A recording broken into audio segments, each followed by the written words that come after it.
IPL 2025 தான் இப்போதைக்கு ஒரு ஹாட்டான டாப்பிக்காக போய்கிட்டு இருக்கு. இந்த ஆக்ஷன் சம்பந்தப்பட்ட பல அப்டேட்ஸ் பார்த்தீங்கன்னா இப்போதைக்கு வந்துகிட்டே இருக்கு. ஐபிஎல் 2025ஓட ஆக்ஷன் சம்பந்தப்பட்ட அப்டேட்ஸ் பக்கம் வந்தோம்னா லாஸ்ட் மந்த் ஜூலை 31 பார்த்தீங்கன்னா பிசிசிஐ இந்த ஆக்ஷனுக்காக எல்லா டீம்ஸோட ஓனர்ஸையும் பார்த்தீங்கன்னா கூப்பிட்டு வச்சு இந்த ஆக்ஷனை பற்றி பேசியிருந்தாங்க. அதில் சில பிரான்ச்சைஸ் பார்த்தீங்கன்னா நீங்க எல்லா கோட்டையும் அழிங்கப்பா, நாங்க முதல்ல இருந்து ஆரம்பிச்சுக்கிறோம், ஃப்ரெஷ்ஷா ஒரு மெகா ஆக்ஷனை வைங்கிற மாதிரி பேச அதில் சில டீம்ஸ்க்கு பார்த்தீங்கன்னா உடன்பாடு இல்லை. சில டீம்ஸ் பார்த்தீங்கன்னா இந்த வருஷம் ஒரு மினி ஆக்ஷன் நடத்தினாலே போதும், ஒரு மினி ஆக்ஷனே போட்டு விடுங்க, 5 வருஷத்துக்கு ஒரு டைம் நம்ம பாத்தீங்கன்னா மெகா ஆக்ஷன் நடத்திக்கலாங்கிற மாதிரி கேட்டிருக்காங்க. Punjab Kings, Gujarat Titans, Lucknow Super ஜெயின்ஸ்க்குலாம் பாத்தீங்கன்னா 3 இல்ல 4 ரிட்டென்ஷன் இருந்தாலே போதும், அவங்களுக்கு பாத்தீங்கன்னா மெகா ஆக்ஷன்ல புதுசா ஃப்ரெஷ்ஷா ஒரு டீமை உருவாக்குற பிளான்ல இருக்காங்க. இன்னொரு பக்கம் கேகேஆர், எஸ்ஆர்எச்லாம் பாத்தீங்கன்னா அவங்களோட பழைய டீம்ல இருக்க நிறைய பிளேயர்ஸை பாத்தீங்கன்னா ரிட்டைன் பண்ண நினைக்கிறாங்க.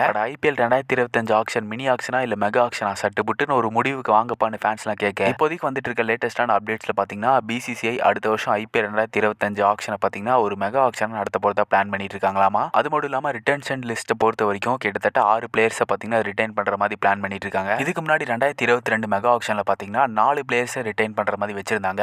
ஆர்டிஎம் பார்த்தீங்கன்னா இல்ல, இந்த டைம் பார்த்தீங்கன்னா 6 பேர் ரிட்டென்ஷன் பண்ற மாதிரி பேசிட்டு இருக்காங்க. இந்த 6 பிளேயர்ஸ்ல பார்த்தீங்கன்னா எந்த மாதிரி ரூல்ஸ் இருக்க போகுது, எத்தனை கேப்டு பிளேயர்ஸ், எத்தனை ஃபாரின் பிளேயர்ஸ் இருக்க போறாங்க, அதுக்கப்புறமா அன்கேப்டு பிளேயர்ஸ் வேற இந்த லிஸ்ட்ல இருக்காங்க, இதுல எத்தனை ஆர்டிஎம்ஸ் இருக்க போகுது, இது எல்லாத்தையுமே பார்த்தீங்கன்னா நம்ம ஃபியூச்சர்ல அப்டேட்ஸ் வந்ததா தெரியும். 6 பேரை ரிட்டென்ஷன் பண்றது பார்த்தீங்கன்னா சில டீம்ஸ்க்கு ஒரு நல்லதா இருக்கும், சில டீம்ஸ்க்கு பார்த்தீங்கன்னா அதுவே கேட்டதா அமைய வாய்ப்பு இருக்கு. 4 ரிட்டென்ஷன் பிளேயர்ஸ் இருக்கும்போது நிறைய ஸ்டார் பிளேயர்ஸ் பாத்தீங்கன்னா ஆக்ஷனுக்குள்ள வர வாய்ப்பு இருக்கு. அதுவே 6 ரிட்டென்ஷன் வரும்போது டீம்ல இருக்க கோர் பிளேயர்ஸ்லாம் பாத்தீங்கன்னா கவர் ஆயிருவாங்க. அதனால ஸ்டார் பிளேயர்ஸ் ஆக்ஷன்ல எதிர்பார்க்குற டீம்ஸ்க்கு பாத்தீங்கன்னா இது நஷ்டமாயிரும். எப்படி இருந்தாலும் சில பெரிய ஸ்டார் பிளேயர்ஸ் பாத்தீங்கன்னா இந்த மெகா ஆக்ஷனுக்குள்ள வரதான் போறாங்க. நிறைய பர்சன்ட் வச்சிருக்க டீம்ஸ் பாத்தீங்கன்னா அவங்களை தட்டி தூக்க தான் போறாங்க. ஐபிஎல் 2025 மெகா ஆக்ஷனை பாத்தீங்கன்னா இந்த வருஷம் எண்டு டிசம்பர்ல நடத்துவாங்கன்னு நினைக்கிறேன். வழக்கம் போல இந்த வருஷம் டிசம்பர் 2ல ஒரு தரமான சம்பவம் காத்துட்டு இருக்கு. ஆக்ஷன்ல எந்தெந்த பிளேயர்ஸ் எந்தெந்த டீம்ஸ்க்கு போக போறாங்கன்னு தெரியல. சரி வரட்டும், முதல்ல ரிட்டென்ஷன் லிஸ்ட் வரட்டும், அப்புறம் பார்ப்போம். ரிட்டென்ஷன் லிஸ்ட்டை பற்றி பேசிட்டு இருக்கும்போது இந்த வருஷம் ஐபிஎல் 2022 மெகா ஆக்ஷனில் பார்த்தீங்கன்னா ரோஹித் சர்மாவை மும்பை இந்தியன்ஸ் ரிட்டைன் பண்ணுவாங்களா, இல்லைன்னா ரோஹித் சர்மா பார்த்தீங்கன்னா மும்பை இந்தியன்ஸ்லேருந்து வெளியே வந்து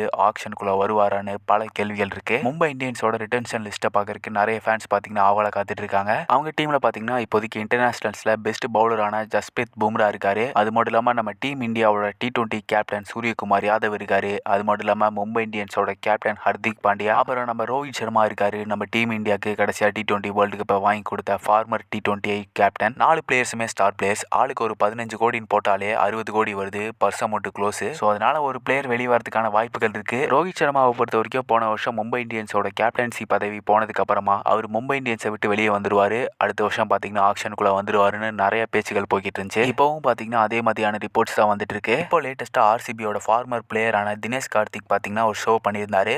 தினேஷ் கார்த்திக் பார்த்தீங்கன்னா இந்த வருஷம் தான் ஐபிஎல்ல இருந்து ரிட்டையர் ஆயிருந்தாரு. அவரோட கடைசி மேட்சையும் ஆர்சிபிக்காக ஆடி இருந்தாரு. ஆர்சிபியை பொறுத்த வரைக்கும் 2024 ஐபிஎல் ஃபர்ஸ்ட் ஹாஃப் பார்த்தீங்கன்னா வழக்கமாக படத்துல எல்லாம் ஃபர்ஸ்ட் 3 அடி வாங்கினதுக்கு அப்புறம் தான் ஹீரோஸ் திருப்பி அடிப்பாங்க. ஆனால் ஆர்சிபியை பொறுத்த வரைக்கும் இந்த வருஷம் ஃபர்ஸ்ட் ஹாஃப் ஃபுல்லாக அடி வாங்கிட்டு செகண்ட் ஹாஃப் பார்த்தீங்கன்னா வேற மாதிரி ஆட்டத்தை கொடுத்துருந்தாங்க. ஐபிஎல் 2024 ஃபர்ஸ்ட் ஹாஃப்ல பார்த்தீங்கன்னா முடிச்சு விட்டீங்க போங்கிற நிலைமையில இருந்து செகண்ட் ஹாஃப் பார்த்தீங்கன்னா செமையா ப்ளே பண்ணி பிளே ஆஃப்ஸ்க்கும் குவாலிஃபை ஆயிருந்தாங்க. இல்லைன்னா அடுத்த 3 வருஷத்துக்கு ஃப்ரெஷ்ஷா இன்னொரு கேப்டன்ல இருந்து ஸ்டார்ட் பண்ண போறாங்களான்னு தெரியல. இப்போதைக்கு டிகே பண்ண லேட்டஸ்டான ஒரு ஷோவில் பார்த்தீங்கன்னா ஒரு ஃபேன் பார்த்தீங்கன்னா ஆர்சிபியோட கேப்டனா ரோஹித் சர்மா 2025 வந்தா எப்படி இருக்குங்கிற மாதிரி கேட்க அதுக்கு பார்த்தீங்கன்னா அப்படியே ஒரு ரியாக்ஷனை கொடுத்து மழுப்பி விட்டாரு, எதுவுமே சொல்லாம. ஒருவேளை இருக்குமோங்கிற மாதிரி இப்போதைக்கு ஃபேன்ஸ்லாம் எதிர்பார்த்துட்டு இருக்காங்க. ஒருவேளை ரோஹித் சர்மா பார்த்தீங்கன்னா ஐபிஎல் 2025 மெகா ஆக்ஷன்ல வந்தாருன்னா எந்தெந்த டீம்ஸ்லாம் கேப்டன் எதிர்பார்த்து அந்த ஆக்ஷனுக்குள்ள வந்தாங்களோ கண்டிப்பா ரோஹித் சர்மாக்காக போட்டி போடாம இருக்கவே மாட்டாங்க. ஒருவேளை அந்த சமயத்தில் ஆர்சிபிக்கும் கேப்டன் தேவைப்பட்டா கண்டிப்பா போட்டி போடுவாங்க. இவங்களுக்கு அடுத்ததான் நம்ம அப்படியே குஜராத் டைட்டன்ஸ் வந்தோம்னா குஜராத் டைட்டன்ஸை பொறுத்த வரைக்கும் அவங்களோட கோச்சான ஆஷிஷ் நேரா பார்த்தீங்கன்னா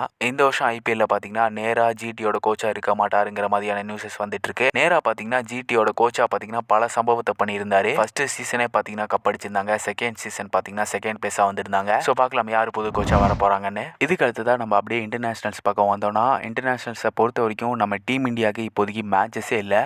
கிட்டத்தட்ட ஒரு மாசம் பிரேக்கு. கடைசியா பாத்தீங்கன்னா ஸ்ரீலங்காக்கு எதிரான ஓடிய சீரீஸ்ல ஆடி இருந்தாங்க. இதுக்கு அடுத்ததா பாத்தீங்கன்னா நம்ம டீம் இந்தியாவோட நெக்ஸ்ட் பயணம் பாத்தீங்கன்னா பங்களாதேஷ்க்கு எதிராக இருக்க போகுது. பங்களாதேஷ்க்கு எதிராக நம்ம பாத்தீங்கன்னா ஒரு டெஸ்ட் சீரிஸ் ஆட போறோம் அடுத்த மாசம் செப்டம்பர். பங்களாதேஷ்க்கு எதிரான டெஸ்ட் சீரிஸ் பாத்தீங்கன்னா செப்டம்பர் 19 ஸ்டார்ட் ஆக இருக்கு. அதுக்கு முன்னாடி நம்ம டீம் இந்தியாவோட பிளேயர்ஸ்லாம் பாத்தீங்கன்னா துலீப் டிராஃபி பாத்தீங்கன்னா செப்டம்பர்ல நடக்க போகுது. இந்த டொமஸ்டிக் டோர்னமெண்ட்ல பாத்தீங்கன்னா நம்ம டீம் இந்தியன் பிளேயர்ஸ்லாம் ஆட போறாங்க. இந்த டோர்னமெண்ட்ல பாத்தீங்கன்னா நம்ம விராட் கோலி அதுக்கப்புறமா ரோஹித் சர்மாவையும் எதிர்பார்க்கலாம். இந்த டோர்னமெண்ட்டை பொறுத்த வரைக்கும் ஹர்திக் பாண்டியா பும்ராவை தவிர மற்ற சீனியர் பிளேயர்ஸ்லாம் ஆட போகிறாங்க. ஸோ நம்ம டீம் இந்தியாவோட சீனியர் பிளேயர்ஸ்லாம் இப்போதைக்கு டொமஸ்டிக் டோர்னமெண்ட்டில் ஆட போகிறாங்க. ஸோ இதை பற்றி நீங்கள் என்ன நினைக்கிறீங்கன்னு மறக்காம கமெண்ட்ஸில் சொல்லுங்கள். இதெல்லாம் தான் பார்த்தீங்கன்னா இப்போதைக்கு லேட்டஸ்ட்டாக வந்திருக்க அப்டேட்ஸ். ஸோ இந்த வீடியோ உங்களுக்கு பிடிச்சிச்சிட்டா இந்த வீடியோக்கு லைக்கை கொடுத்துருங்க. ஸோ இன்னொரு வீடியோவில் நான் உங்களை மீட் பண்ணுறேன். So thanks boys.